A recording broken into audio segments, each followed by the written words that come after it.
taux, la fréquence vibratoire, c'est la rapidité avec laquelle l'électron va tourner autour de l'atome. James Bovey avait découvert cela et c'est pour ça qu'il a établi tout un tableau de taux vibratoires. Je préfère maintenant la proposition de Stéphane Cardino qui parle de biochamp, donc de champ vital, où on va plutôt mesurer le champ vital et la vie va être la référence, plutôt que M. Bovey, puisque chacun est unique et que chaque élément à mesurer, que ce soit un être vivant, une pierre, un lieu, une cascade, va être mesuré en fonction de son énergie vitale.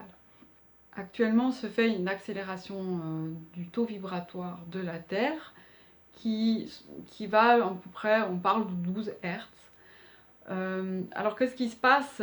C'est qu'on est influencé, nous, en tant qu'habitants de la Terre, et automatiquement, par le contact avec la Terre, par le contact avec le cosmos, notre taux vibratoire va augmenter.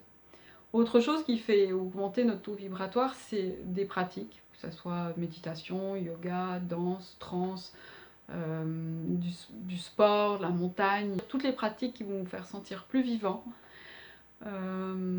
Donc plus vivant, plus en lien avec votre potentiel, plus connecté à la vie, plus connecté aussi au tout, à la nature, génère donc cette accélération de la fréquence vibratoire. Plus on vibre rapidement, plus notre matière est légère. Plus donc c'est agréable de vivre dans cette matière et plus elle va être malléable. Hein, on dit qu'on est fait de lumière, et ben cette lumière elle peut s'exprimer ou cette essence peut s'exprimer quand on est en parfaite santé et cohérence avec nous-mêmes. Donc c'est pour ça que cette recherche d'augmentation de fréquence, depuis toujours dans l'histoire de l'humanité, est présente et importante en fait. Alors quand il y a une accélération très rapide, qu'est-ce qui se passe au niveau du corps? Eh ben, les organes, en fait il y a une détoxification qui est faite, autant au niveau physique, hein, autant au niveau énergétique, c'est-à-dire que les informations qui alourdissent en fait notre corps et puis notre conscience sont libérées et notre corps doit les évacuer. Le problème c'est quand les organes, les reins en fait, ou les intestins n'arrivent plus à évacuer, notre corps trouve une solution et va isoler en fait les déchets avec de l'eau. Alors il peut y avoir des cas de rétention d'eau. Ça veut dire qu'en fait une montée en fréquence très élevée et très rapide peut également stresser le corps. Donc c'est pour ça qu'il y a des gens sur des hauts lieux vibratoires, ils peuvent vraiment avoir mal dans leur corps parce que en fait l'énergie arrive comme un flux, on peut la comparer à un torrent plein de revigorant, et puis il y a des blocages dans le corps et ces blocages ils sont percutés en fait par cette énergie vitale très forte.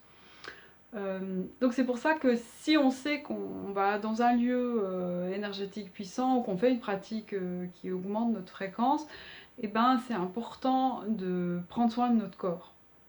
Alors différents moyens de prendre soin de notre corps, ça va être d'alléger le régime alimentaire, ça va être de prendre soin des aspects où on sait qu'on est sensible, par exemple si on est sensible au sommeil, de bien dormir, si on est sensible, voilà, il y a des points sensibles par exemple, d'en prendre soin à l'avance et de l'accompagner pendant. Et une solution très simple et très peu coûteuse d'accompagner une montée en fréquence, c'est le jeûne. Et si on est particulièrement sensible des reins, un jeûne sec d'un jour, 2 ou 3 jours est vraiment très profitable. Parce que ce qui se passe, du coup, le corps est mis complètement en repos, il peut intégrer sa montée en fréquence et il n'y a pas d'évacuation à faire et quand, quand il sera prêt, quand il aura intégré, il pourra évacuer ce qu'il a évacué. C'est important de faire attention, de prendre soin en fait. Quand ça devient vraiment vraiment inconfortable, il y a deux possibilités. Soit c'est un blocage énorme, on regarde si c'est bon et opportun de le libérer à ce moment-là. Ou soit en fait on se remet dans un état vibratoire normal pour nous et on intègre et puis on fait en plusieurs étapes. Oui, enfin voilà, ça c'est important, ça bien sûr ça va vous parler de vous, hein, si vous êtes quelqu'un qui vous respectez ou pas, ou quelqu'un qui est un peu extrême, excessif. Voilà, la montée en fréquence fait ressortir des choses autant au niveau physique, il y a une évacuation, une détoxification, et elle fait ressortir des choses au niveau des mémoires portées par vos cellules, la mémoire cellulaire, qui peut s'exprimer par des sorties émotionnelles ou des pensées qui ne vous ressemblent pas. Donc quand on vit un état vibratoire élevé d'un coup, qui ne correspond pas forcément à notre état en guillemets standard, ce qui peut finalement à la fin devenir un état normal, hein, mais quand on fait cette montée, notre corps va griller énormément de protéines, et c'est pour ça, et de minéraux. Donc c'est important de l'accompagner aussi de cette façon-là.